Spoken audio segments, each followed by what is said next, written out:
Today I'm going to be talking about which brushes I use when painting something like this in Procreate or any other painting app.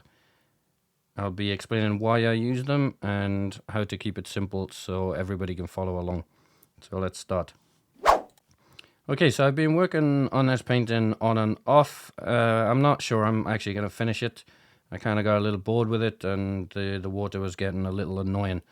But the main point, it serves as a good painting to decide which brushes to use and why. Now, when I paint things, I like to keep things very simple. So mostly in any painting I do, I will use basically one brush. And sometimes it doesn't even matter which brush. So I could end this video here and just say use one brush and you'll be set. But obviously we can go into more detail of why I just use the one brush, and is there any advantage to using many other brushes. So I'm using Procreate here, but this could apply to any other painting app. I use Photoshop and Critter from time to time and some other ones. So even though this is Procreate, the other apps have exactly the same brushes. They might be called something else, but they'll be roughly the same. So why do I use only one brush? So it's not really which brush you use, it's how you use it. So let me show you which ones I use. So most of the time you want to be using a hard edge brush. So even though there's lots of brushes, in two categories really, hard and soft. We're talking about generally the edges of the brush, because it's always hard in the middle. So if you look in airbrush, if you're using Procreate or whatever, look for airbrush and look for hard airbrush, or anything that just says hard edge or something like that, and it will look like that. Basically, it's very, very sharp. Now, why you want to do that most of the time is you don't digitally. It's very easy to create soft paintings that all look kind of out of focus. So if you use the soft brush too much, and I'll just paint like a rock or something. So let's paint a rock here. Here we go. Let's put a shadow on it so it doesn't look like it's floating. Something like that. It's okay, but what you're gonna notice eventually is that it's all kind of blurry. So if you look at these edges, they're far too blurry. Now, soft edges are okay sometimes, and we'll get into that.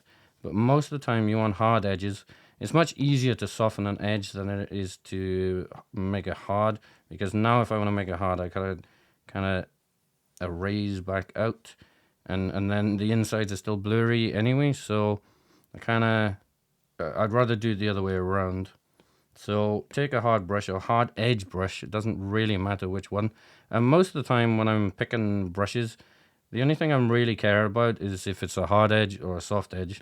So most of the time, if you watch any of my other videos, I don't actually really pay attention to which brush I'm actually picking, other than what's the properties of that. Is it hard or soft? So I can do the same again with this brush, and you can see it's not blurry anymore. And now everything's going to be sharp. Now, you don't want that all the time, but that's a good place to start, sorry. Now, obviously we need to blend some of these edges, so you can still do that with the hard brush. You just got to press lightly and we'll start to put some I don't know if you use Procreate, it's very sensitive, so if you drop the opacity down, it makes doing these things a lot easier. Now you can on other apps it doesn't seem to be so sensitive, but on Procreate I find it's a bit crazy. So you can still get the blending in, and just so it doesn't float, you would have a shadow here hitting the water, so it'll look a bit more realistic. So look at the difference though. This is the difference. So you have this blurry edge and the sharp edge. Now, if you do want a blurry edge now, because sometimes you do, and it's good to have variety of both, you got two options. You can go to your soft brush, pick this color. Oops, I must have finger painting on. I don't know why. And now you can soften some of the edges. Now, depending on what you're painting, that might be a good thing or a bad thing. So, but now you still got the difference between sharp and soft. Now, the other option is to pick the smudge tool and do something like that, depending on how soft you want it. And so that's a different way. You wouldn't do that with rocks, so that's not a great example. But for another example, you can see if I zoom in here, this is all done with the hard brush. Every single, I mean, I think pretty much this entire painting is done with the hard brush. Now it might not look it when you zoom out because there's shading, but that's just because all I did was pick these colors, lower the opacity, and stick it on this brush. You just do lots and lots of variation. Now what you get with the hard brushes, you kind of have to manually do the shading yourself. Now what's good about that is you'll get a lot of variety. Now if you use the soft brush, you'll kind of tend to just have the same colors. Now I can pick some green from there, get some green in there, but it's not gonna be a big mush. Like, so if I use the soft one too much, it'll just blend in too well, and that's kind of the problem. It'll blend in too well, and it'll start to look a bit strange, basically.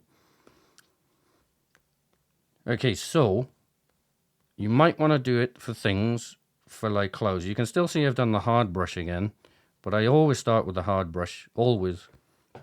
Unless you're talking about skin, but I'm generally talking about landscapes here.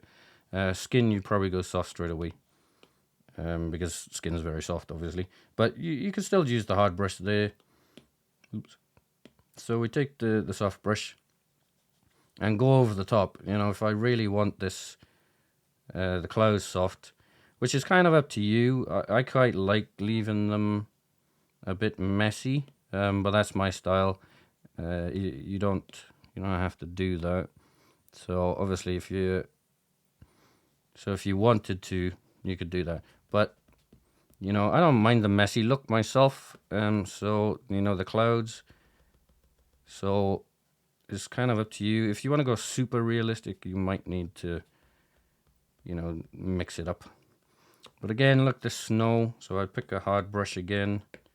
So it's more about these which are more important. And the where you put the marks. It's all about where you put the marks and are they in the right place and are they the right colors and things like that. It's not so important which your brush you use.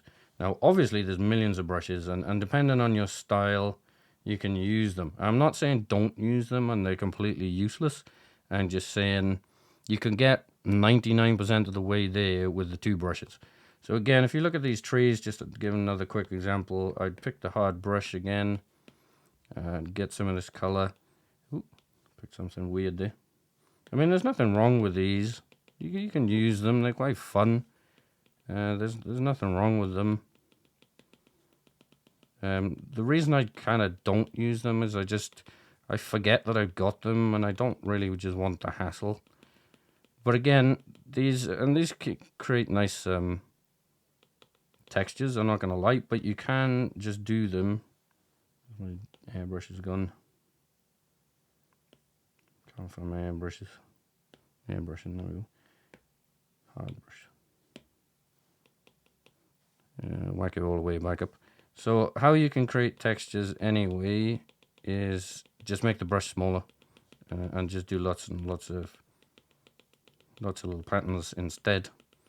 And so the reason I don't use all these fancy brushes, I just like to keep things simple, and I don't like changing the brush every 2 minutes. So if I got this, I can just blast away, and then I don't get too fiddly anyway. And by the time you zoom out, you can't see them. So another trick to not get too worried about which brush you use is don't zoom in that much. I wouldn't generally paint like that. I'm only doing that now so you can see. Most of the time I'd be out here somewhere, because the zoom in is only really for you. I mean, once the paint is finished, you'd send a smaller PNG or something to anybody anyway, and even if they zoomed in, by the time the PNG compression's done its thing, you wouldn't see this kind of crazy detail anyway. So unless you're gonna blow it up massive, the detail doesn't really matter. And you can see if I zoom in really far there, I mean, it's crazy rubbish. But by the time you zoom out, it really doesn't matter. And if you're this kind of far away, you're really not going to see it. So be messy. And I've already forgotten which brush I'm on. It really doesn't matter. So the takeaway here is keep it simple. Find a few brushes you like. It doesn't have to be these two. There's another brush I created a while ago for recent mine. I called it mine. So I created one called Critter. Critter's another painting app, which is on PC. And I created a copy of theirs, which if you look there while I do it, it's just a kind of a messy brush. And it kind of just, it's a bit scratchy. So I use that one now and again. You can, creating brushes is fairly easy. Let me know in the comments if you want me to show you how to create brushes if you want. And then you can just create a few of your own and just keep using those forever.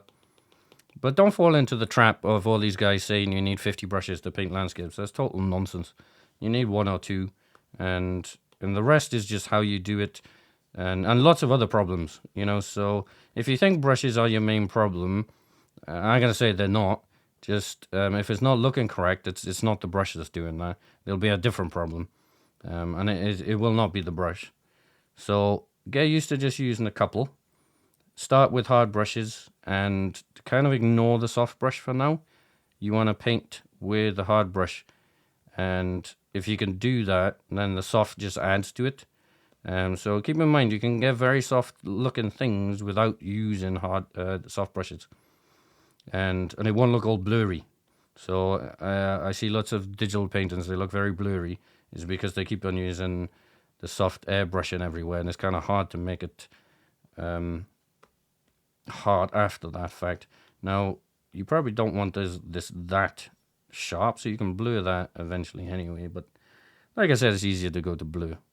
So I hope this helps. If it does, or you completely disagree, let me know in the comments of why you'd rather use 100 brushes or whatever, which is totally fine. But for me, I like to keep things simple, and Procreate, you know, I don't. If you use Procreate, it's a very simple, well, reasonably simple app. And I'd really like just to have like favorite brushes up here or something, so I could click like 1, 2, or 3, and so I don't have to go into this massive menu every time, which is quite annoying. You know, I'd rather just like flip through like 2 or 3, which would be great. So maybe Procreate guys, they never seem to do anything anymore, to be honest. So I don't know if they're updating this app much. But give me a like and sub, and if there's anything else you want me to talk about, or let me try out other brushes or something, give me a shout. Thanks for watching.